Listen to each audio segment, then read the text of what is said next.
Hey y'all, this is Lauren Mobley and welcome to Library Unlock. Library life can be full of ups and downs, but you can always come kick it with me and my guests to laugh, learn, and let loose. All things library, all the time. Or, at least until I change my mind. Here I can guarantee you we'll mix things up and lock it down.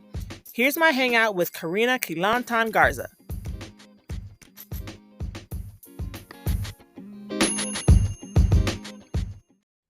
Oh yeah, I totally don't know what I'm gonna say. I probably should came up with some type of intro or something. I might go back and record that later. My music. No, my music be like bop, bop, bop, bop. Welcome to Lauren Mobley's podcast. Just spit all on my screen. Sponsored by, everybody talks really close to the microphones with a really soft voice. This is like ASMR for real. Okay, so hi everybody. I'm Lauren Mobley, and I'm here with my first guest ever on my first episode ever. Possibly the last. We don't know. We'll just see what happens. You know what? I'm gonna speak it into existence. We're gonna try again, but we're totally winging this thing. I thought it'd be fun, and I see people doing their podcasts. I'm like, oh my god, I love this so much. I want to try. Okay, I'll try, and here we are. You have nothing to lose by trying, by the way. You know what? You're so right, and that's really how I just live my life. Well, podcasts are fun to make. You get to invite so many cool people and learn from them, Right, and be goofy. That's totally my intention. I'm just gonna be goofy. Sounds good to me. But let's go ahead and talk, because I don't want to be too long. And I know we could talk, girl. We already been on this before we even started press record, so. We've been on for like an hour. Right. Introduce yourself to our listeners. Yeah, hi everybody. My name is Karina Quilantan-Garza. I often go by Q the Librarian on social media, or just Q. Texas. Where did that come from? Q-U-E. Q-U-E. Oh, yeah. So like, what's your Q? Or like stage Q, yeah. Yeah, so I get that question a lot. So again, it's like I'm not a good interviewer. People no, not from. No, I mean like just in general when people ask me, or if I meet them, whenever I give them my handle, what does that mean? Because my staff and students call me Q. And when I was making my social media handle, I didn't want to type it out as the letter Q, the librarian. So I changed it to Q, the librarian, like Q, the librarian, Q us in for this and that, we're the ultimate resource, blah, blah, blah. So I was trying to be a little play on words, and I just kind of ran with it. And, Q, I'm Q. I like that. Look at this one. I'm walking. I mean, I really don't know how other people perceive it, but that's what I had in my head. So, yeah. I love that. Thank you. Q librarian. You're so smart. And I like Mobley in the mix. Girl, don't ask me about that, because I really don't know. I really don't know. Oh, you're in the mix. You're in the mix of it. Yeah, I just be in the mix. I just be trying stuff out, like we said, and it be failing, but I just be trying. Because I'm in the mix. Yeah. Throw myself on there. But I'm sorry I interrupted you. You were telling us about your school and what you do, your responsibilities. Oh, I forgot what I was saying, but so I'm a Texas librarian. Yeah, I'm a Texas librarian. I live in the Rio Grande Valley. I teach at a middle school. I've been teaching middle school for like almost 15 years now. I've been at my current campus for like 9 years, going on 10. The majority of people in the valley are Hispanic, so the majority of us do speak Spanish. My campus is a dual language campus. We have a lot of those programs. But yeah, I mean, I've been there for so long because I just love my school. My administrators are pretty supportive, and my kids are awesome. My teachers are great. So I really like it there. I love that for you. That just sounds extreme. People are always like complaining about their schools or their admin. You're just like, everything's great in the valley. I nominated my administrator for an award. Oh yeah. And Yes, I I won did. because we're both awesome. No, well, I'm very, very lucky. I completely understand it's not the reality for a lot of people, even for other librarians here in the Valley. There's this misconception among people in leadership, educational leadership, that are not from the library world, I guess you could say. They have these misconceptions about what the librarian does. And I think a lot of that has to come from the experiences they had growing up. And I think Mm, because libraries are constantly transforming and marketing themselves differently just to keep up with the pace and demand of what the users need, there's this need to constantly have to educate the public about what we do. And oftentimes that doesn't reach administration because we're not included in those conversations all the time. Again, because people don't understand what we do, we're not invited to the table for a lot of those things. So, right. yeah. So, that's why, I mean, this is why I am a strong supporter of using digital tools, social media to amplify library services, um collaborating with whoever the public relations department is, just so the library gets a voice, Right. Get and my word how out there.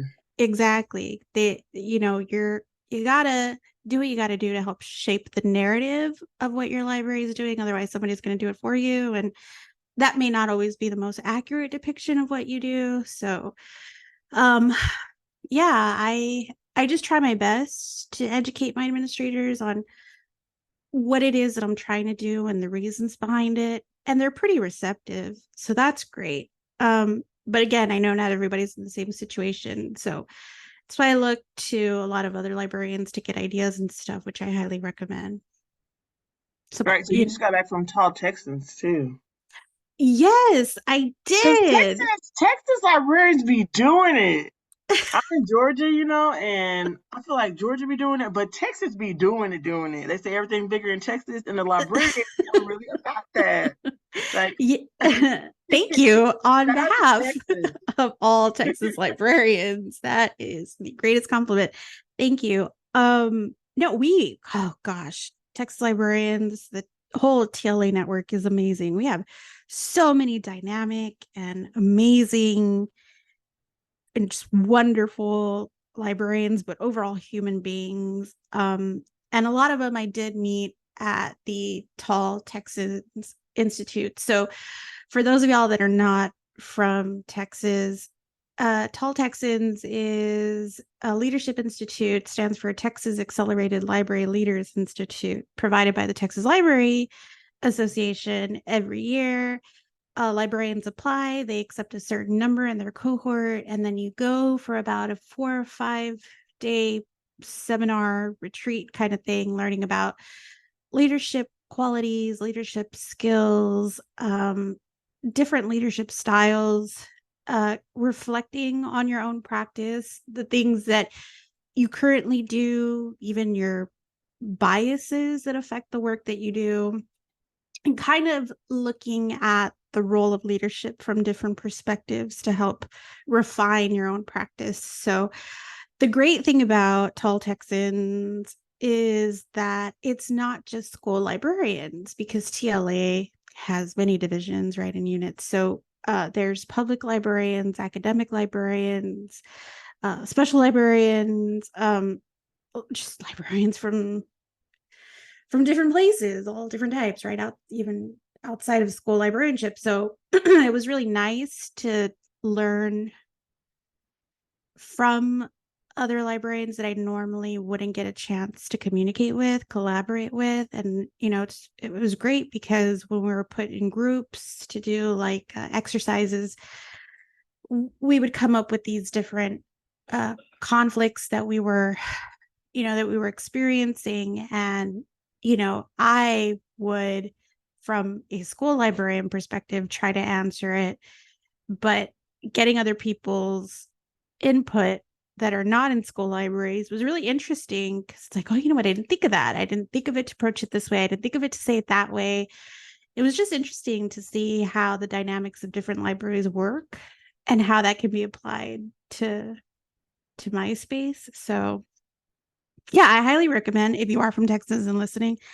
It's a really good program. It's a really good opportunity if you get a chance to apply. I highly recommend that you do. You need at I think you need at least 5 years of experience working in libraries. Oh, wow. Yeah, but your MLS is not necessarily required. So That's so cool, though. And I didn't realize that it was not just school librarians. Because most people I follow, I guess, are school librarians, so I just see them talk about it. I didn't right. realize that there were public and other academic type of librarians in there too. That's so cool. And I guess we should probably just jump because now we're talking about how awesome that was. It I went. It's a conference, right? Gathering, Yeah. essentially, Gathering of about minds. the importance. Yes, the importance of gathering of minds and getting together with your PLN and going to these conferences. Um, let's see. What has been your favorite conference? You Oh, pick? that oh my I know you be gosh. conference hopping. Oh, let's pause because speaking of conference hopping, crazy story. You know what I'm about to talk about. What story I are you going to enrolled in tell, Lauren? Chicago. Oh, yeah. That was fun.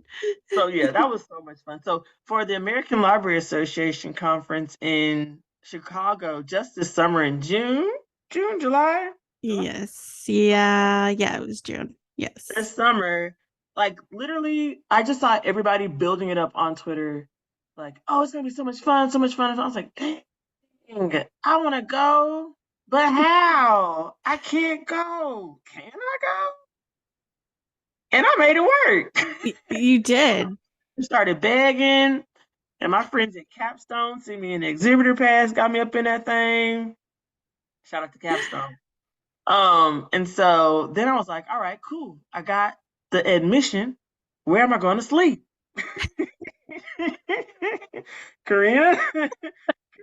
I was like, well, I got a room and I don't want you sleeping on the street. So you can I come thought I was gonna fuck be with on a me. bench, girl. I was gonna be Yeah. there.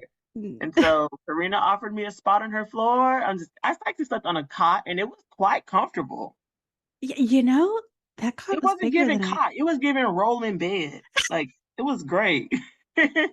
I like that little rolling bed cot situation. I was not mad about it.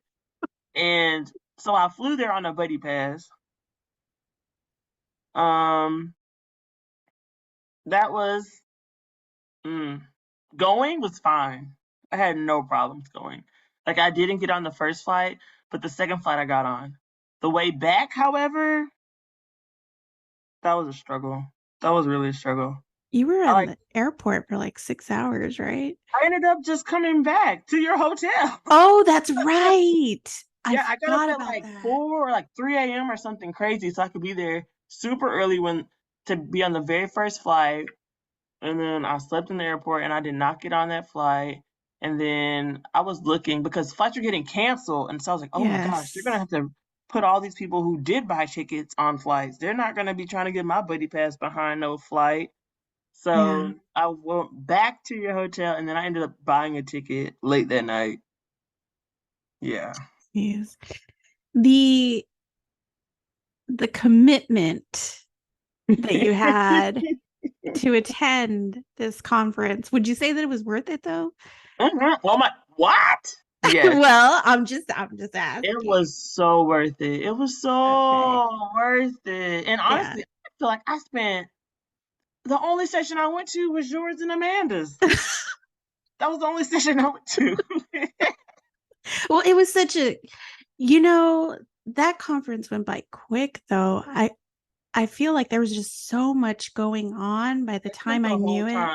the whole time in the exhibitor hall, That just was a sending lot to myself take in. boxes of books and like signing authors and taking pictures. I mean, getting author signings and taking pictures. Like I spent the whole time there. Literally, yours was the only session I went to. Oh, I'm honored. I had to be there. Oh, you're so sweet. You're It so sweet. was great. It was a great session about gamifying PD. Oh, yes, yeah, Mhm. yes. And we presented that at AASL also, and it was received pretty well. So that's good. I love presenting with Amanda. She and I have a lot of things in common, and as far as like how we do things in the library, and um, I just loved collaborating with her and Deb and you and Martha and Megan and Rachel All of our friends. Ryman and yeah, and also Rachael Welch. Just pretty much everybody, like anybody and everybody that I We'll follow put on a social list media. in the show notes. Shout out to Amy and Hermon for Yes. the show notes. I'm Oh gonna create yeah. show notes for my podcast, and I'm gonna put everybody you should follow in there. Yes, yes. Librarians you should follow for different reasons, right? Like Mhm. reading recommendations, technology, grants. Just fun ideas to Everybody has like share. something that they're great at. That's what I love about connecting with librarians on social media. They're all Right. very good at different things. Mhm. Like, I don't know. It's just so great.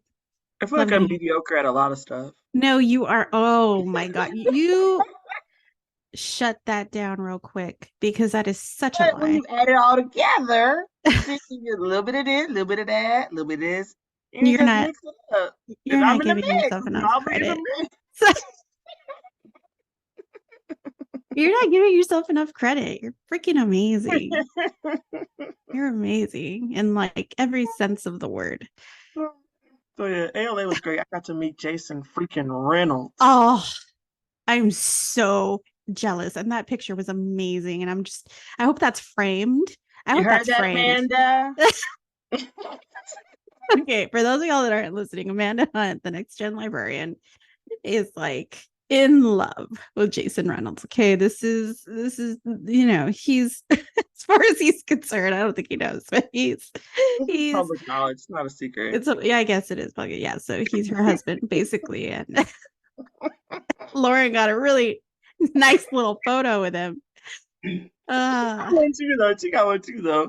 I think she proposed to him, honestly. oh, that's true. Oh my gosh. No, she did not propose. I think she wanted to. I don't know if she did after all. Did Okay, she? we gotta clarify that. I'm gonna clarify that.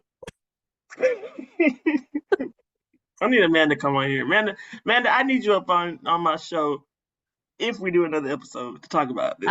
Well, now you have to because I'm curious about that whole interaction, and that needs to be public record on a podcast, something that I can reference and listen to on my drive to work.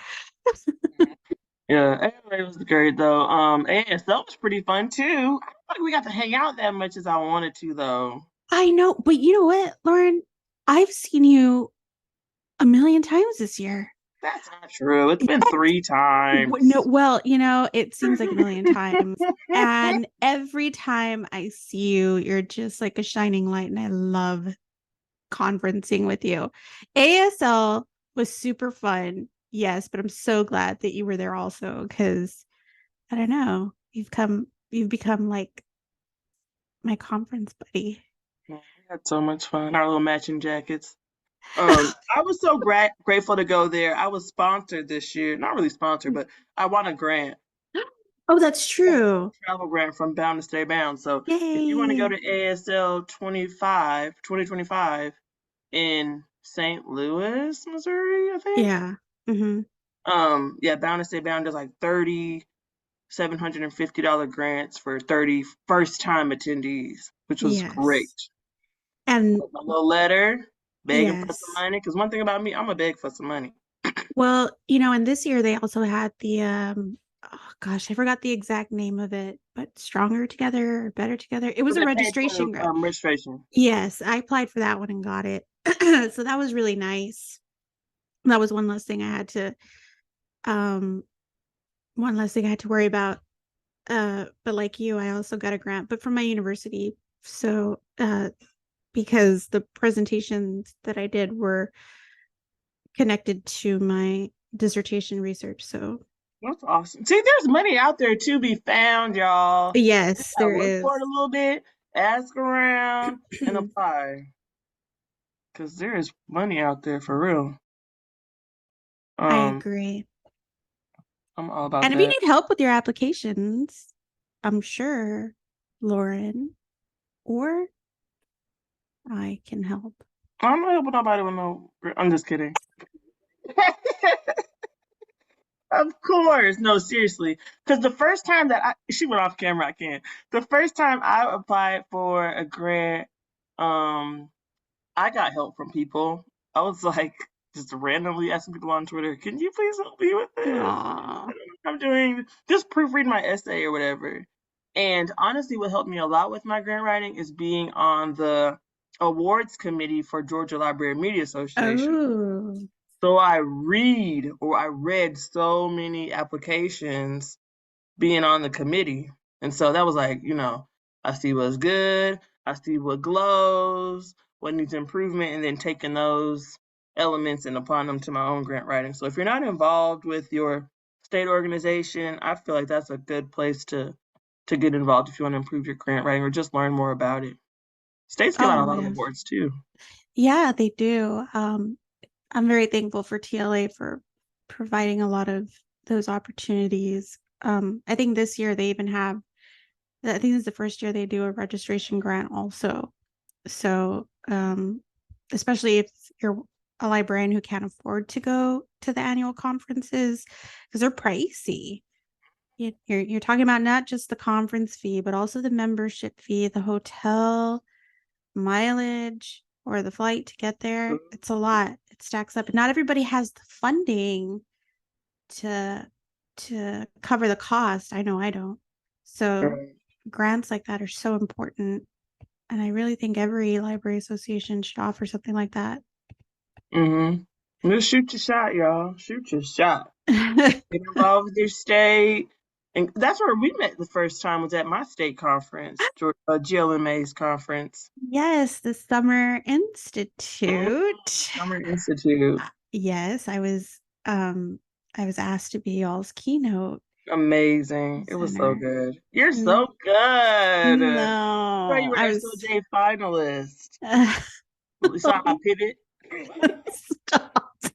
Little swing Oh around. Lord. Yes, Time to that's brag. It's not bragging, it's advocating. Yeah, that might be Amanda a little bit bragging Jones. though. Yes. Cause you just that girl. Tell us about this. Oh, I I don't was so know. proud of you. Thank Little you. fancy professional pictures in the magazine. Oh my gosh, shout out to Mark Vasquez for taking my photos. He works in the PR department of my district. He's just such a nice dude. So I had to email him and say like I need professional photos and I don't know what that means. It's like I got you. Like I'll book something. Just be ready. I'm like, oh my gosh, that's amazing. Oh, Um, yeah, he's super. I thought they sent somebody. So you saw No, somebody within your district to get the picture. yes, yeah, and I wasn't sure Oh. how I was gonna do it. I was like, do I go somewhere? Do I like I And mean, like Hollywood shots, like a yeah, column with a yeah, star background, like pose. yeah, I was ready to use like the portrait mode on my phone. I mean, I didn't know what to expect. And then somebody, I don't know who I was talking to. I think it was one of the other librarians. And I was like, do you know of anybody without saying too much? Because everything's like super confidential, right? Until Oh, they okay. announce it. So without saying too much, I was like, do you know of anybody in the district that could take professional photos? Like, yeah, the PR department. I'm like, oh yeah, I totally forgot about Oh. them. That's true. But yes, I was selected as school library journal librarian of the year finalist. Uh, Julie Stivers won, and then one of the other finalists was Melissa Corey. So I was like an amazing company. And then, Okay. yeah, so that was, I don't even know why I was I'm gonna ask selected. you because no, you're amazing, seriously. But did you know you were amazing? Like, what gave you What? the gusto to say, I'm gonna apply for this thing because like a lot of people will have the imposter syndrome, and I know I do.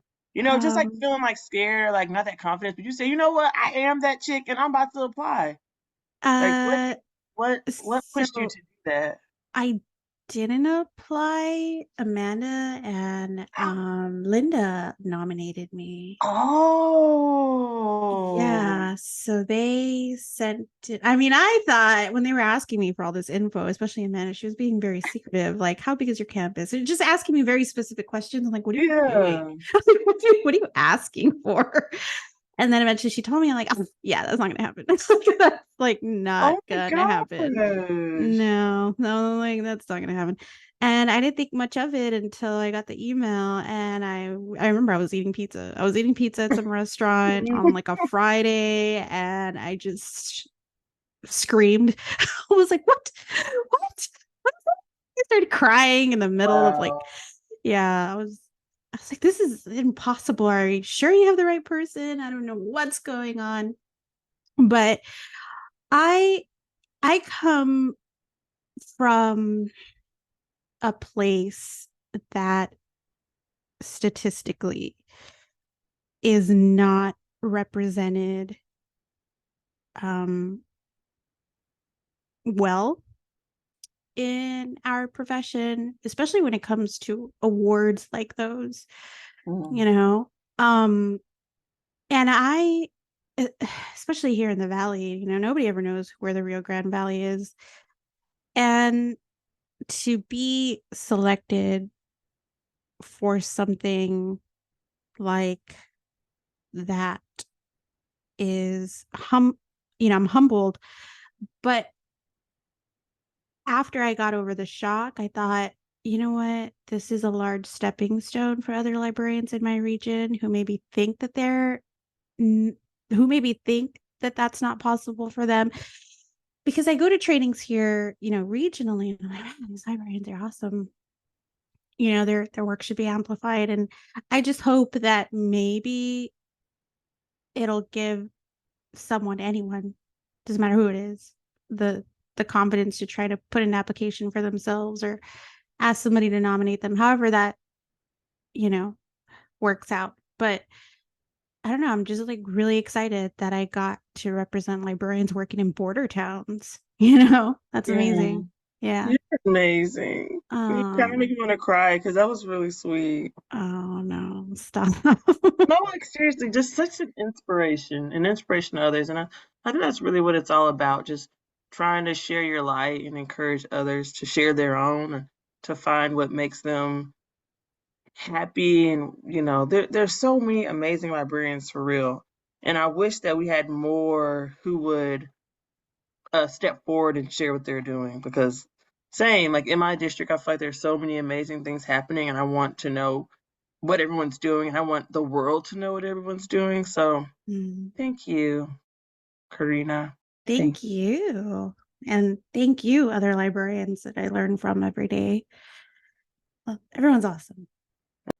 you. All right, I feel like this was a really great conversation. Before you go, Okay. I do want to ask you, what are you reading right now? I feel like I want to end like that. Do you have a favorite little middle grades YA book you're on? I mean, it could be Well, adult too, if that's, yeah. So that's so funny that you asked that because I've been, well, I'm currently the chair for the Texas Maverick Graphic Novel Reading List Committee for TLA, Young Adult Roundtable. So a lot of the graphic novels that we're nominating this year fall between the 6th through 12th grade range. So I'm a hardcore comics reader, and one of my favorite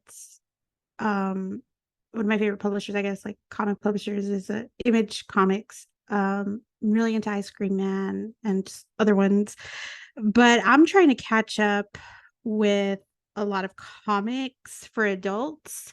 So last night I was reading Parasocial, It's Lonely at the Center of the Earth, Two Graves, and Hyde. Uh, and then I also read Ink Girls because I think, I don't know, thinking whether or not I should nominate it for next year. But anyway, that's, I don't know. But yeah, I like them because they're a little bit darker. And Yeah.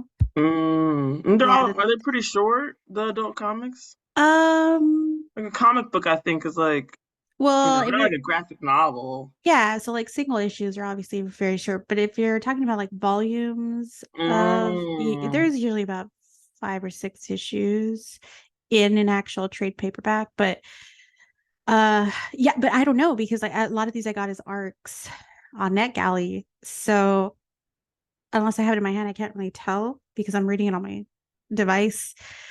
I mean, to me, it doesn't seem that long, but that's just because I'm, you know, It is um, so hard for me to read on my screen.